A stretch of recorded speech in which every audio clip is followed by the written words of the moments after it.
You don't shut me down. You also have the right. Honorable, It is important, Mr. Speaker, it that this is House only when your takes privilege cognizance is compromised of the issue of Mazi Nnamdi Kanu. that you can bring it up, and I thought. Hello everyone and welcome back to Uba Trending Gist.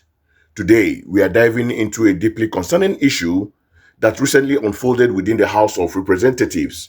Honorable Obi Aguocha, representing Ikuano, Umuahia North and South, stood up to raise an urgent alarm regarding the rapidly deteriorating health of Mazi Nnamdi Kanu. He is claiming Nnamdi Kanu is on the verge of death and has accused key government offices of ignoring his pleas for intervention. But the Speaker of the House seems to have a different take on how this serious matter should be brought forward. Let us watch the full clip to understand the gravity of the situation and the unfolding drama. Sit back and take a watch. You don't shut me down. You also have the right. Honorable, It is important, Mr. Speaker, that this House only when your takes privilege cognizance is of compromised the issue of Mazi Nnamdi Kanu. that you can bring it up, and I thought that particular position is talking in respect of instances where the issues is beyond your control. But this is not what a letter from you to from yourself to me. Yes, sir. The When letter you is have, here. as a member, Mr. Speaker. direct access to come to my office and seek for explanation. Mr. Speaker, Why? I've been Why to do your you office. have to go through this? I've been to your office to seek the Speaker. Please. Excuse me, sir. Can you read the order book, Rule 6 and subsection 2, to know that Honorable Obi Aguocha, I represent the great people, Mr. Speaker, of Ikuano, Umuahia North and Umuahia South Federal Constituency. Mr. Speaker, I'm an Abia man. Mr. Speaker, I rise on Order 6, Rule 2, matters of privilege.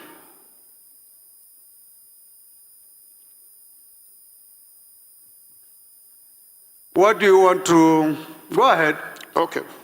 Thank you, Mr. Speaker, for giving me the opportunity. I wish to draw the attention of Mr. Speaker and the House that on the 26th of August, 2025, I wrote a letter to Mr. Speaker, the House of Representatives, as well as a letter to the Attorney General of the Federation and a letter to Mr. President, urging for the urgent intervention request in the deteriorating health conditions of my constituent, Mazi Nnamdi Kanu. Up until today, Mr. Speaker, I have yet to receive any response from Mr. Speaker, from Mr. President, and from the Attorney General, despite the deteriorating health of Mazi Nnamdi Kanu, whom has been evaluated by his own team of doctors and came up with a report which was attached to the letter that was submitted to Mr. Speaker and to the President and as well to the Attorney General. Second evaluation has been conducted by the Nigerian Medical Association, and the results even further confirms the deteriorating health of Mazi Nnamdi Kanu, that he has organ deficiencies, low potassium, and that he is, as we speak, on the verge of death.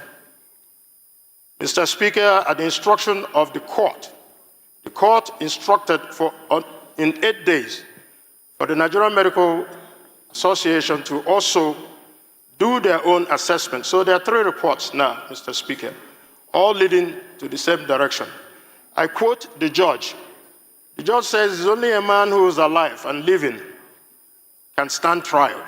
Mr. Speaker, this is not politics or any other thing, but it is a fundamental human right that should be ascribed to Mazi Nnamdi Kanu.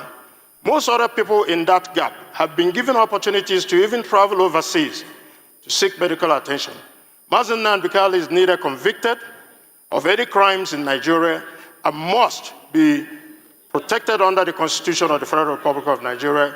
So, Mr. Speaker, a lot of progress has been made in order to see that the government does the right thing to be able to afford Mazi Nnamdi Kanu the urgent treatment that he needs.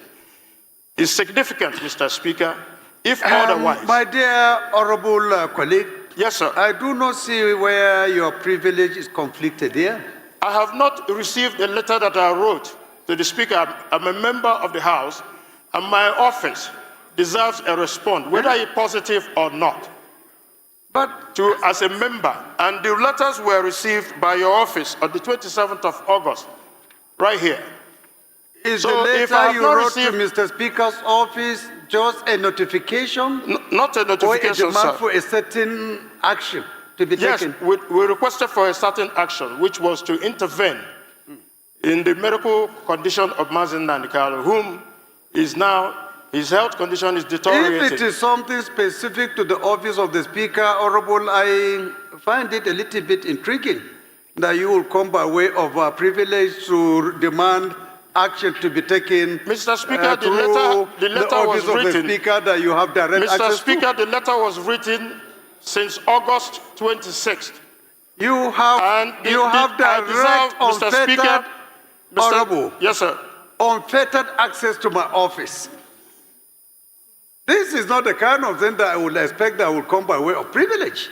It is a matter of privilege. If it is something beyond you from the outside, but if it is something that is a letter written to my office, you know, a phone call from you, a visit to my office can solve the problem. So I don't think if... Mr. Speaker, I've been to your office, Mr. Speaker. So you mean I've you also have submitted the explored letter, all Mr. options Speaker. and opportunities.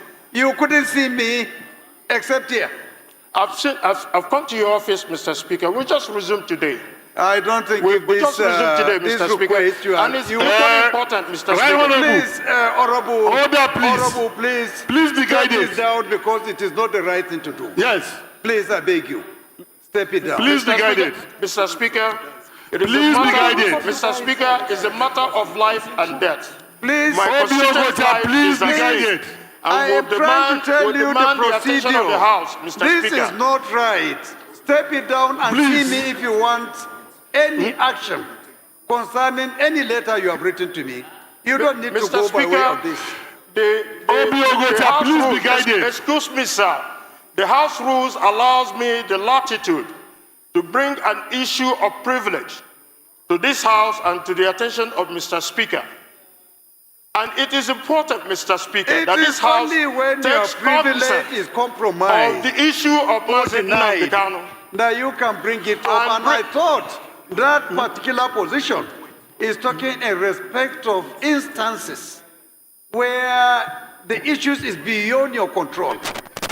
But this is not what a letter from you to from yourself to me. Yes, sir. The When letter you is here, have as a member Mr. the Speaker. direct access to come to my office and seek for explanation. Mr. Speaker, Why? I've been Why to do your you office. have to go through this? I've been to your office to you seek are over-arguing to with seek the Speaker. attention. Please. Excuse me, sir. Can you read the order book, Rule 6 and subsection 2, to know that I also have the right? Honorable, Yes, please, we do, but please, you are you not are ruled privileged. out of order. You are ruled You out don't of order. shut You me can sit down. down, please. I have to. You are ruled out of order, please. Listen to the government. Mr. Listen to the Speaker, government, please. Mr. Speaker, Okay, the announcement. we will present it before the House properly in the course of the week. I understand the pain in the heart of the representative with regards to the subject matter of Nnamdi Kanu, but we will come properly before the House so that proper hearing will be given to it. I beg that you give us the audience, maybe tomorrow or next tomorrow, we come to present it again. No Mr. problem at all. It's just the procedure that I was challenging, not the substance of the issue. No problem. I will be willing and ready. Anytime you are ready to bring up the matter, Thank we you. will do the needful and give you all the time to present. Thank you, Mr. Speaker. You're welcome. Thank you. What an intense session that was. Honorable Obi Aguocha's presentation paints a very stark picture.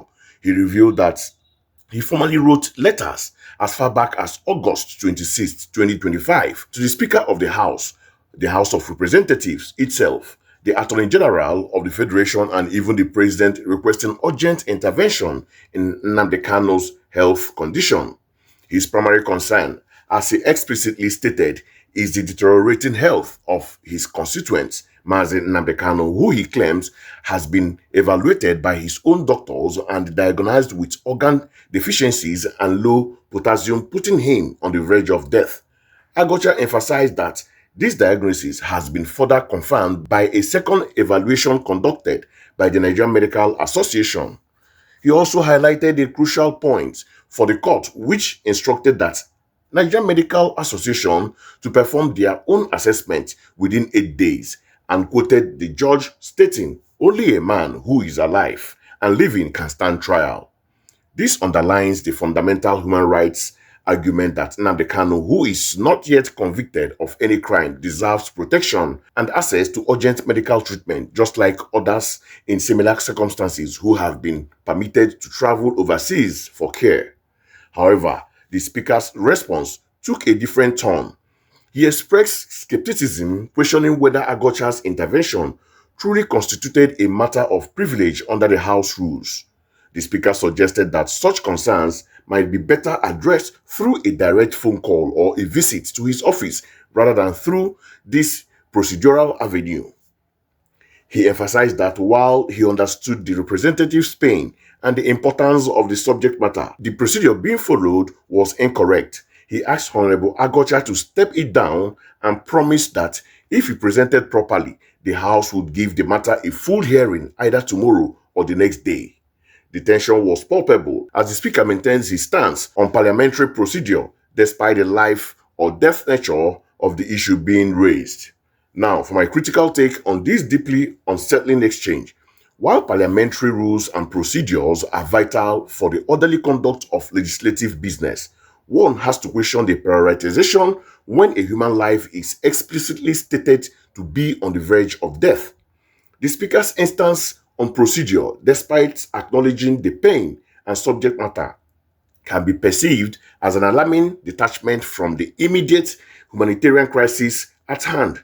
When an honorable member, sworn to represent his people, states he has written multiple letters to the highest offices, including the Speaker's since August 26th, and has received no response, and his constituent is reportedly dying, the question of privilege becomes secondary to the humanitarian responsibility of the state. The judge quotes, "Only a man who is alive and living can stand trial," is not just a legal technicality.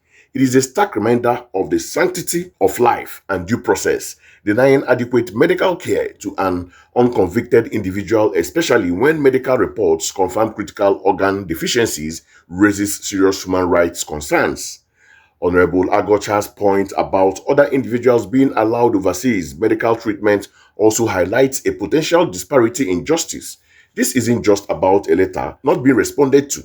It's about the very real implications of delayed or denied medical intervention for a high-profile prisoner. The government's action or inactions in such cases are always under intense scrutiny, and transparency and swift, humane actions are paramount. This incident underscores the urgent need for leaders to transcend procedural debates when fundamental human rights and lives are at stake. It is a fundamental expectation that the government would ensure the well-being of all citizens, particularly those in its custody. This is a developing story, and we'll be keeping a close eye on it. What are your thoughts on this situation?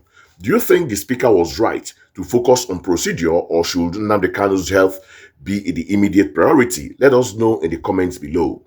Don't forget to like this video, share it with your friends, and subscribe to Uba Trending Gist for more in-depth analysis and breaking news. Until next time, stay informed and stay engaged.